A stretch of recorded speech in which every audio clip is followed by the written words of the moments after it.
지난 팰리스전 손흥민의 포지션이 아직까지 축구팬들 사이에서 논란이 되고 있습니다. 사실상 수비수 역할을 맡았던 손흥민은 공격에서도 적극적인 침투와 패스로 날카로운 모습을 보였고 경기 내내 적극적인 수비 가담을 통해 크리스탈 팰리스의 역습을 원천 봉쇄했는데요. 그럼에도 이 같은 활약이 제대로 반영되지 않은 손흥민의 평점은 6.7점으로 팀 내에서 두 번째로 낮은 평점을 받았다는 사실과 심지어 이날 손흥민을 향해 눈을 찢는 차별적인 제스처를 취하는 장면이 카메라에 포착되어 전 세계 축구팬들은 아직까지 영국 축구계의 차별 문제가 심각한 것 같다며 이를 상당히 비판적인 시각으로 보고 있습니다. 해당 논란이 거세지자 전 토트넘 동료 트리피어가 나섰는데요. 토트넘 시절 손흥민과 상당히 호흡이 좋았던 것으로 잘 알려져 있는 그는 뉴캐슬로 이적 후 경기에 출전하지 못함에도 토트넘 원정에 동행한 다음 경기가 끝날 때까지 기다렸다가 손흥민의 유니폼을 받아갈 정도로 각별한 사이였습니다. 그는 최근 영국 매체와 인터뷰에서 완전히 무너지고 있는 토트넘 구단에 대한 자신의 생각을 밝히며 손흥민의 지나친 수비 가담에 대해서도 한마디 남겼는데요.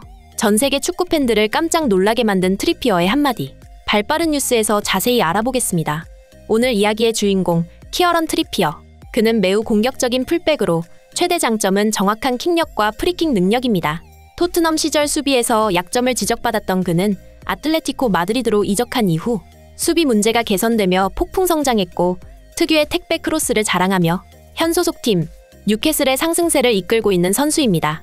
트리피어는 특히 날카롭고 빠른 크로스로 손흥민과 연계 플레이가 좋았으며 토트넘 시절 경기가 잘 풀리지 않는다고 생각되면 그냥 손흥민에게 공을 몰아주면 간단히 해결되곤 했다는 말을 남길 정도였는데요.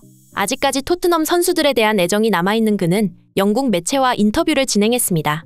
기자는 먼저 토트넘 구단에 대한 질문을 던졌는데요. 트리피어 당시는 토트넘과 뉴캐슬 6대1 참사의 주역 중 한 명이었습니다.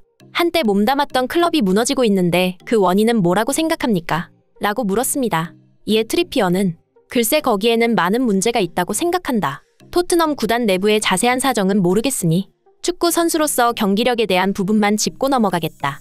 선수들은 경기에 집중하지 못하는 것 같았고 전술에 녹아들지 못한 모습이었다. 6대1로 대승을 거두긴 했으나 케인과 손흥민이 있는 토트넘은 그 정도로 약한 팀이 아니다. 하지만 그들은 두 사람을 제대로 활용하지 못했고 받쳐줄 선수가 없었던 것 같다. 그나마 케인에게는 몇 차례 기회가 있었지만 손흥민은 그렇지 못했다. 그는 수비에 많이 가담해야 했고 높은 위치에서 공을 받지 못했다. 그 결과 우리 선수들은 더 편해졌고 더 적극적으로 공격할 수 있었다. 아이러니하게도 손흥민의 수비 가담이 우리 선수들을 더 공격적이게 만든 것이다. 라고 말하며 토트넘 전술에 대한 자신의 생각을 밝혔습니다. 이 같은 트리피어의 말에 기자는 손흥민 포지션에 대한 질문을 했습니다. 최근 손흥민은 크리스탈 팰리스전에서 더욱 수비적인 모습을 보였다. 사실상 그의 주요 임무는 수비였고 포지션도 윙포워드가 아닌 수비형 미드필더 느낌이었다. 축구팬들은 득점왕 출신 선수를 꼭 그렇게 사용해야만 했던 것이냐며 비판적인 시각으로 보고 있는데 이에 대해 어떻게 생각하는가? 라고 묻자 트리피어는 그날 손흥민은 토트넘 골대 쪽으로 전력 질주하는 모습은 충격적이었다. 하지만 그보다 더 충격적이었던 것은 토트넘 윙백들의 플레이였다. 그들은 손흥민과 연계 대신 개인 플레이를 선택할 때가 많았고 어떠한 전술적 지시가 있었는지는 몰라도 내가 볼 때는 자신의 역할을 잊은 듯 보였다. 토트넘 시절 나도 윙백으로 뛰었다. 내 승리 공식은 그냥 손흥민에게 패스하는 것이었다. 경기 중 손흥민이 어디 있는지 파악하는 데 집중하고 그냥 패스하면 된다. 손흥민에게 어떻게 공을 보내든 그는 압박에서 벗어나며 상황을 해결해줬다. 라고 말하며 당시 손흥민을 대신해 공격을 선택했던 페드로 포로의 플레이를 지적했습니다. 실제로 트리피어는 토트넘 시절 수비가 약점이라고 지적받았으나 공격력만큼은 포로와 비교도 안 될 만큼 오버래핑할 때 드러나는 정확한 크로스와 날카로운 패스로 토트넘 공격의 핵심이 되었던 선수 중 한 명인데요. 그렇다 보니 자신의 후임이라고도 할 수 있는 포로의 플레이가 마음에 들지 않았던 것일지도 모르겠습니다. 트리피어의 말처럼 그냥 손흥민에게 패스하면 간단한 일인데 포로는 자신이 직접 슈팅하며 골 욕심을 부리니 답답할 수밖에 없었던 것이죠. 또한 손흥민의 수비 가담이 오히려 상대팀을 더 공격적이게 만든다는 트리피어의 말은 손흥민은 높은 위치에서 뒷공간을 위협할 때 상대의 라인을 올리는 압박을 억제하는 효과가 있습니다. 하지만 수비 때문에 손흥민이 낮은 위치에 있으면 역습 자체가 불가능하니 오히려 상대의 공격은 더욱 거세진다고 설명했던 것인데요. 이 같은 트리피어의 인터뷰는 영국 매체를 통해 보도되었고 이를 확인한 전 세계 축구팬들의 반응은 소니의 수비와 헌신은 정말 칭찬할 만하다. 위험한 역습을 몇 번씩이나 막아냈다. 하지만 스프린트를 수비에 활용한다는 것은 아쉬웠다. 소니는 올 시즌 자신의 주 포지션에서 뛸 기회가 많지 않았다. 언제가 돼야 토트넘은 정상적인 팀으로 돌아올 수 있을까? 리그 최고의 스트라이커 중 한 명이 수비를 한다는 것이 얼마나 터무니없는 일인가. 그것은 팀의 수비수가 정말 형편없다는 것을 의미한다. 토트넘은 수비수 영입이 시급하다. 라이언 메이슨의 임기응변 전술은 승리를 위한 최선의 선택이 아니었다고 생각한다. 손흥민은 공격수란 사실을 잊어선 안 되고 더 이상 손흥민을 괴롭히지 않았으면 좋겠다. 사실 손흥민이 아니었다면 역습을 당했을 것이다. 그는 팀에서 최고로 빨랐고 손흥민이 아니면 막을 사람이 없었다. 그것이 토트넘이라는 팀의 현실이며 손흥민이 고통받는 이유다.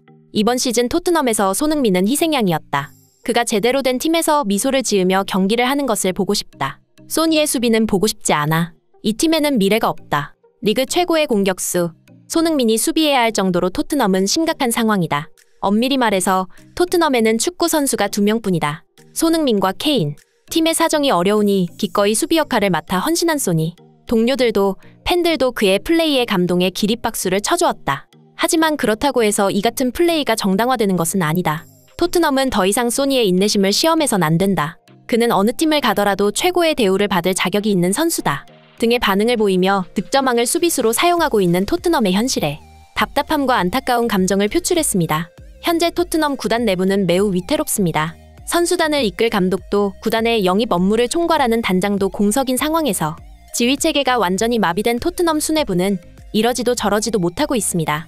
그동안 다니엘 레비 회장이 쌓아온 업보 덕분인데요. 그의 경영 방식은 많은 비판을 받아왔고 특히 무리뉴 감독을 카라바오컵 결승 직전 경질했던 사건은 레비 회장이 어떤 인간인지 잘 보여주는 결정적인 사건인데요. 당시 무리뉴는 토트넘의 지독한 무관 탈출을 위해 트로피에 전념하겠다는 입장을 밝혔으나 레비 회장은 트로피보다는 챔피언스리그 진출을 더 중요시하며 무리뉴 감독과 갈등이 있었습니다. 바로 챔스 진출은 토트넘 구단에 대한 막대한 수익을 보증해주기 때문이었는데요. 결국 무리뉴 감독은 경질되었고 토트넘을 떠나 AS 로마에서 우승 트로피를 들었습니다. 우승 청부사라 불리는 무리뉴 감독 커리어에 있어서 유일한 실패가 토트넘이었는데요. 최근 맨유 소속의 선수 레시포드는 자신의 최고의 시즌은 무리뉴 감독 시절이라고 말했습니다. 그 이유는 무리뉴 감독 때 3개의 우승 트로피를 획득할 수 있었고 자신에게 있어 트로피가 가장 중요하기 때문이라고 설명했습니다. 이처럼 선수들도 감독들도 자신의 커리어에 있어 트로피를 가장 중요하게 생각합니다. 하지만 토트넘이라는 구단은 근본적으로 돈을 중시하기에 돈보다 명예를 중시하는 세계적인 선수와 감독들은 토트넘 같은 구단은 거들떠도 안 보는 것이죠. 그 결과 현재 토트넘은 공중분해될 위기에 처했습니다. 이번 여름 이적 시장, 케인의 완강한 재계약 거부에 따른 핵심 선수들의 이탈을 앞두고 있으며 이에 따라 감독과 단장 선임에도 큰 차질을 빚고 있는 것이 현재 다니엘 레비 회장이 처한 진퇴양난의 상황입니다. 바꿔 말하자면 손흥민 선수에게는 다시 없을 천금 같은 기회나 마찬가지입니다.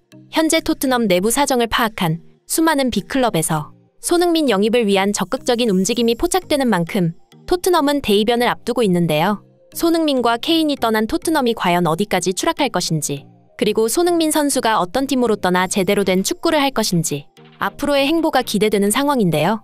이상 발빠른 뉴스였습니다. 진심으로 행복한 하루 되시길 바라며 구독과 좋아요 부탁드리겠습니다. 시청해주셔서 감사합니다.